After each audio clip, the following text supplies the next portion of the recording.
Hello, আমি Mona Lisa. আজ তাড়াতাড়ি ঘুম থেকে উঠে চা খেয়ে বসে যাই পড়তে। আজ হলো রাখি পূর্ণিমা, আর একটু পরেই ভাইরা চলে আসবে রাখি পরার জন্য। পড়া করেই ঝটপট স্নান করে রেডি হয়ে যায়, আর এনারা এদিকে সব রেডি হয়ে বসে আছেন। রাখি পরিয়ে আমি আর ভাই বেরিয়েছে একটু ঘুরতে একটা বজরংবলী মন্দিরে।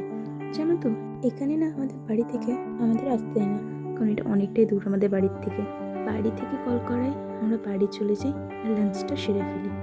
চকলেট দেওয়া স্টাইল দেখে নাও তোমরা। কিছুদিন আগেই আমাদের এখানে ঝুলনে মেলা বসেছে, তাই আজকে দেখতে যাব।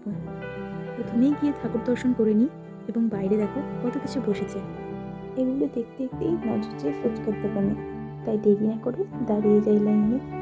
আরও অনেক দোকান বসেছিল, যেমন এই দোকানটা। এই দোকানের জিনিসগুলো এত সুন্দর, কি বলবো। আর ইনি আর একজন। তবে মেলা ঘুরতে ঘুরতে আমরা বাড়ি চলে আসি। আজকের মতো এটুকু। দেখা হচ্ছে নতুন ব্লগে। টাটা।